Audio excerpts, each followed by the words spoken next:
if you get the nomination. But in the meantime, people in Fianna Fáil may well feel that this confirms all their suspicions about you, that you had an anti-government agenda going back for years, right back to the time, I suppose most spectacularly, when Charlie McCreevy introduced his individualisation policy for how people were taxed. That's just not true. And I don't believe that people in Fianna Fáil, if they're fair at all, will accept that at all. Did they ever complain about you, to your knowledge?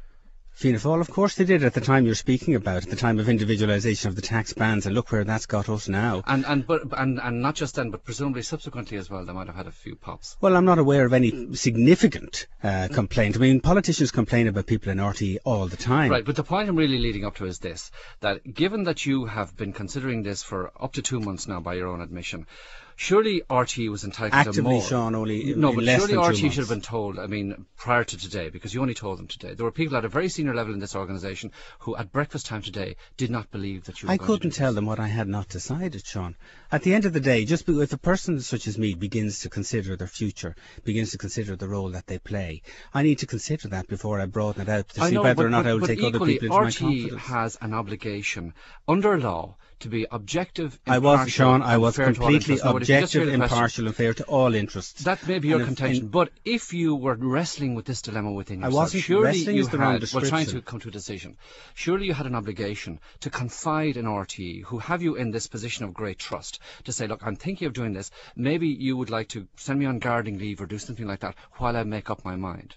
I wasn't in a situation where I was as actively considering it for the 2 months that you've just described. I have been actively considering it deeply since the budget. But you're saying RTE had no right to know that you were considering this move. I have to decide myself first what my mind is in relation to these matters before I decide whether or not I want to describe. It's obviously a difficult one, but I mean, do you not think that RTE should have been told this, given their statutory obligation under the law of the land? No, I don't, Sean, because what you're assuming is that somehow that I was there with some kind of bent in relation to anti-government bias or anti-government anything. I was not. What I have done is report the situation with regard to the economy accurately, fairly, insightfully for a long period of time. It had nothing whatsoever to do with it. The collapse of the Irish economy has been going on for 2 or 3 years, and it was evident even before then. It's got nothing to do with the last 2 months. So you don't think you have an ethical difficulty about the way you handle this thing vis-a-vis your employer? None whatsoever. What I did in relation to my reporting of the economy was consistent with my analysis of the economic situation and of economic management and economic decision-making, which has been clear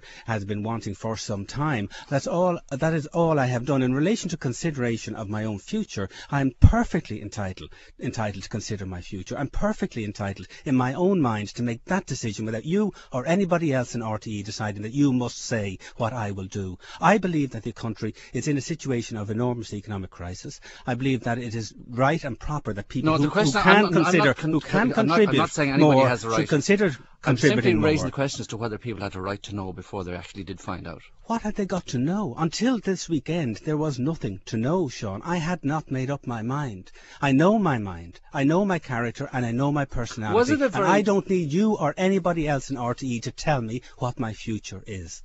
Was this how difficult a decision was this for you? It was a very difficult decision. RTE is like a family in relation to somebody who's worked in it for 17 years, such as I have. The role that I've played has been a critical role in terms of analysis of the economy. It's a job that I thoroughly enjoy, but it's a job that I've done despite what you have said, without fear or favour or political bias right down the line.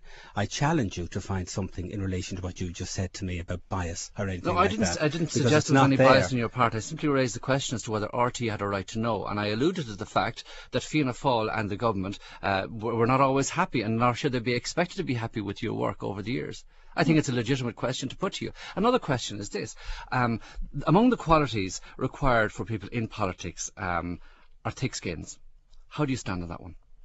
Well, I'm obviously going to be tried in relation to my thick skin. Sure, I'm sitting here listening to you put to me the questions that you're putting to me, Sean. One must have a thick skin. In RTE, we develop thick skins anyway because people are critical all the time I would assume I have a thick enough skin. Perhaps it will get a little bit thicker in the years ahead in relation to criticisms and so on. When you talk about the role that you envisage for yourself, I mean, this side of the next general election, whenever it may be, and it could be as soon as the latter half of this year, do you expect to be on the Fine Gael front bench if you can get yourself into Dáil Éireann?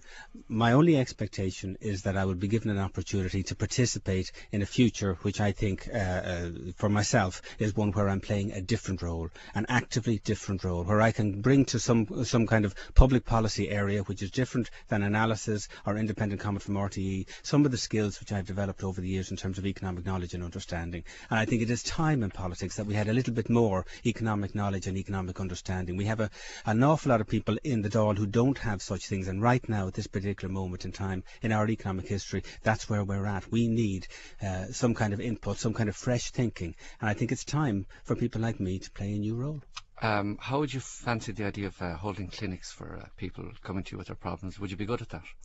Sean, I'll be as good as the next person in relation to that. I understand that in relation to politics that there's all sorts of things required, that it's serving your constituent and it's serving the country. And why would I not be any good at that?